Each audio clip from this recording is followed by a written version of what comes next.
There is nothing worse than testing a bunch of ads and still having no results. Maybe you can relate. I'm Silvio Perez, and in today's video, I'm gonna teach you my 3-part testing framework for getting B2B creatives to convert. Now, if you find yourself in this situation where you have been testing a lot of ads and you don't have the results to show for it, it's usually because you're prioritizing the quantity of tests versus the quality of tests, really emphasizing the things within the ad that creates it that's actually gonna drive the greatest difference for you. So with that, let's get into the video. Now, the 3-part framework is called the 3 C's. And the 3 C's stand for concept, copy, and color. And that is the order of operations that I recommend you prioritize when putting together your creative test. So you first start with the concept, dialing that in and testing that, then the copy of the ad, and then finally the color if it's applicable depending on the type of ad you're testing. Most B2B marketers, where they go wrong is they start with color or copy when B2B copy is usually 1 to 2 sentences long. It doesn't really drive the needle. And then they start with color because that's what they read in some random marketing blog where they're testing a blue image ad versus a red image ad, and it doesn't really move the needle. So let's go ahead and dive in a little bit more on each one of these points so you can really master it. So when I talk about testing different concepts first, what I'm referring to is the overall look and feel of your ads, the style of your ads, the design concept. You really want to dial that in first. Ideally, you're going to want to test 3 to 5 variations. Make sure you know what concept resonates with your target audience, then move on to copy, then move on to color. Now, I want to emphasize something here. When I say you want to test different concepts, I mean radically different concepts. So most B2B marketers, they get complacent way too soon where they're following the same style and concept of ad and they don't switch it up. So maybe for you, you're using product mockups, and that's the type of concept you're using. So you have these image ads, and all those image ads have some sort of screenshot of your product in it, and you just have different variations of those image ads that you're testing with different screenshots. That's one concept in my mind. You're gonna wanna test radically different concepts. So a product mockup based image ad versus a meme versus a testimonial, completely different concepts. You wanna start there first so you can push yourself creatively and really see what's resonating with your target audience. If you're just testing this one concept and you're testing different variations of that one concept, it's marginally different, where it's not gonna really drive a dramatic difference in terms of your target audience unless you already know that that concept resonates with your target audience, and then you can push and start to do these micro optimizations from there. But if you were to just take one thing from this video and push yourself creatively to start testing different concepts, I can almost guarantee you're gonna have better creative performance because you're gonna actually think outside the box. You're gonna start to build your swipe file for inspiration to see other styles out there, and then you're gonna start to test these things into your marketing, into your advertising to see what actually resonates. Examples are usually the best teacher, and I really want to make sure that you understand what I'm talking about when I say test different design concepts first with your ads to really drive better creative performance. So I actually pulled in some examples here from my swipe file that I want to share with you of different concepts. So this first one here is from Deepgram, and this is a meme concept. So you can see the meme here is Morpheus. This is when he's offering the red pill to blue pill if you've never seen The Matrix. And he's saying, what if I told you you can transcribe and understand audio with one API? Totally possible, and not just in The Matrix. I love this ad, super witty copy. And this fits perfectly with Deepgram's value proposition, which is they're a speech-to-text software that can enable this. So this is an example of one concept.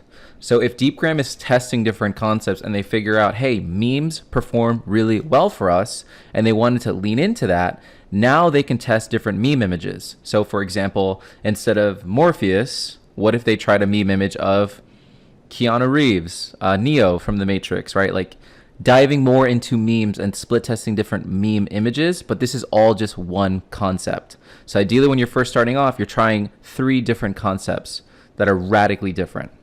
Let's go through another example of a concept. So this one here is Mixpanel, and this is an example of a product mockup concept. This is very common in B2B SaaS. You see a lot of ads that feature the product in it, but essentially a mockup concept actually has a visual of the product itself in the ad. So this is a pretty standard concept that's fairly overused in B2B.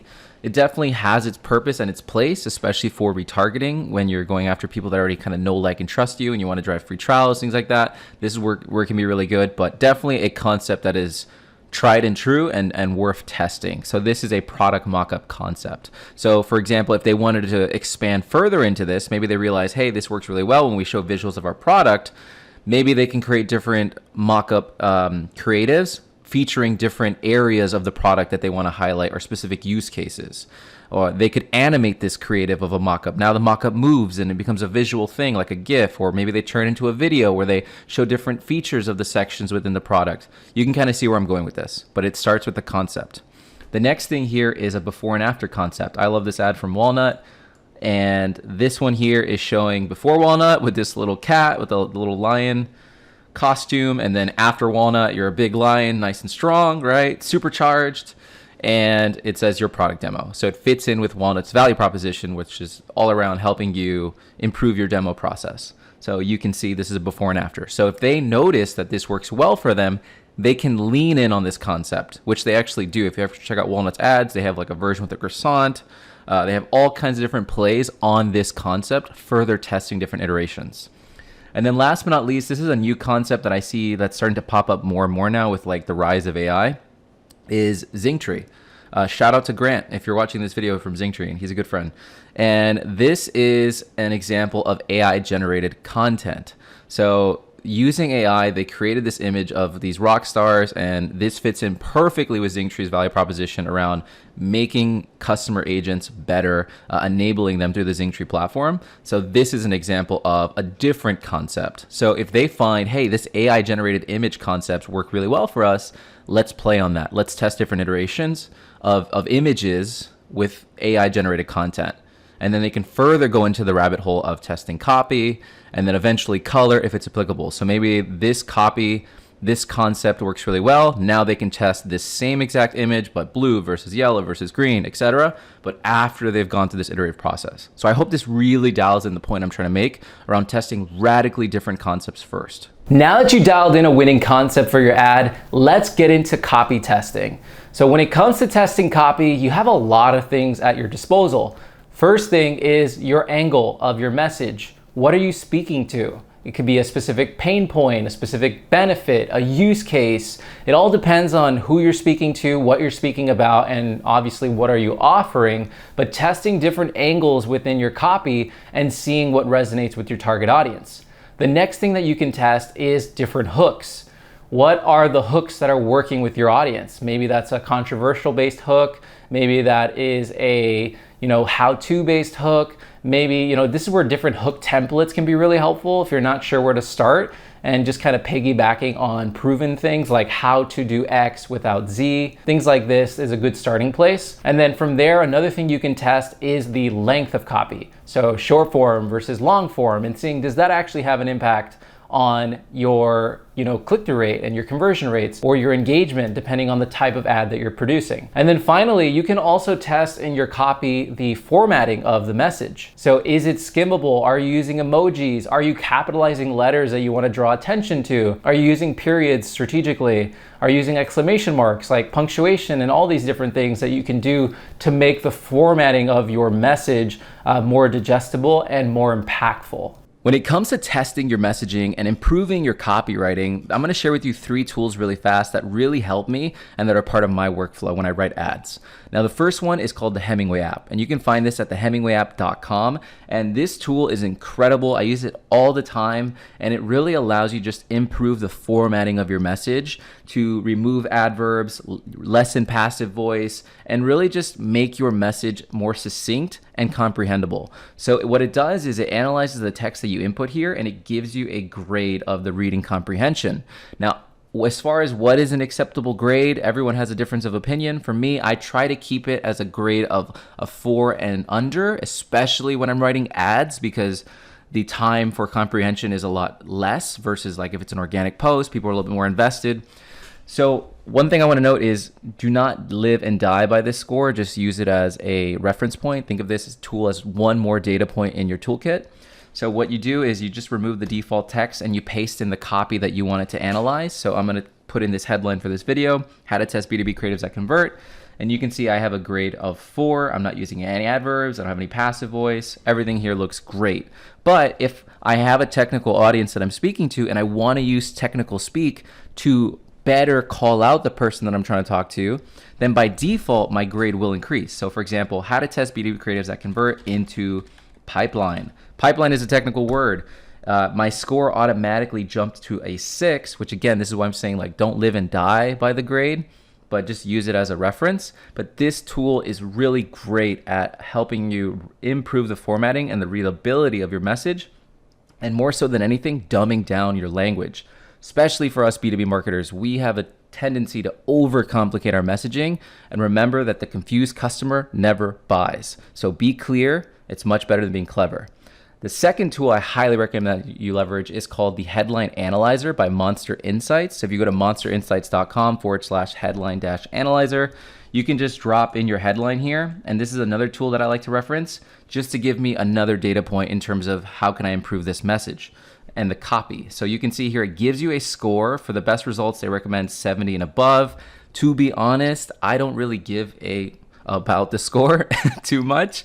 Generally speaking, I try to follow the recommendations and keep it a 70 and above. But again, you know your audience. As far as technical speak, that's always going to ding your score. But what I really like to use this tool for is what the can be improved section here. So I love how they always call out like the goal here of percentages of the types of words that you're using. For me personally, I have to always remind myself to try to leverage power words or emotional words in my copy because I have a tendency to forget that. So this tool reminds me to leverage emotional words and power words to improve my message. So for example, how to test B2B creatives that convert. Convert is a power word.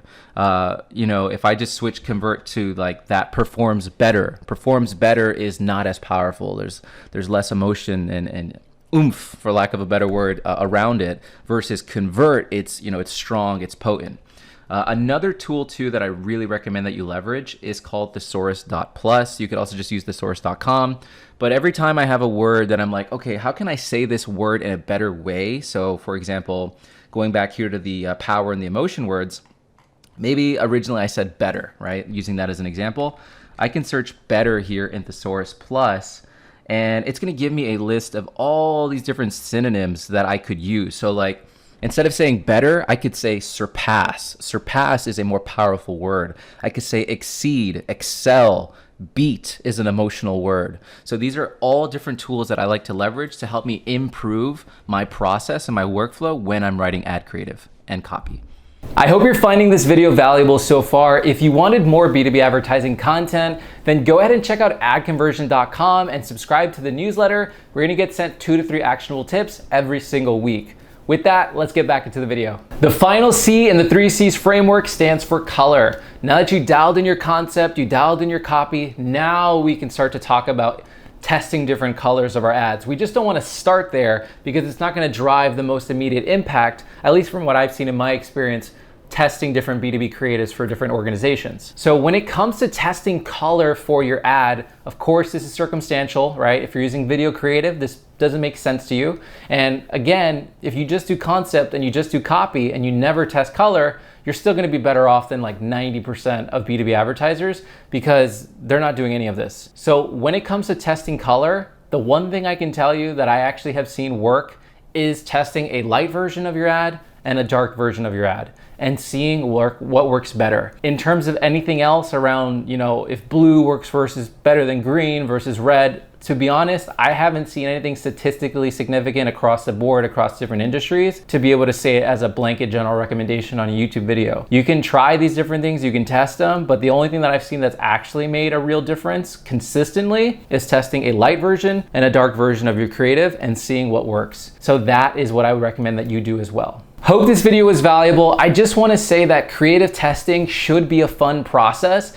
Personally, it's one of my favorite things about advertising and marketing. This is where you can let your creative juices run wild, so to speak, and really building that swipe file is going to be essential so that you have inspiration that you can lean on. So when you're thinking through different design concepts, different messaging angles, hooks, all these different things that you can do and test for your own ads, this is where you can lean on others and different industries as a source of inspiration for yourself. So with that, if you can give this video a thumbs up, that'll help me out a ton. If you like content like this, then be sure to subscribe to be notified of future videos. And if you want more B2B advertising content, then again, go to AdConversion.com and subscribe to the newsletter where you're gonna get sent 2 to 3 actionable tips every single week. Thanks again for watching. I'll see you in the next one. Take care.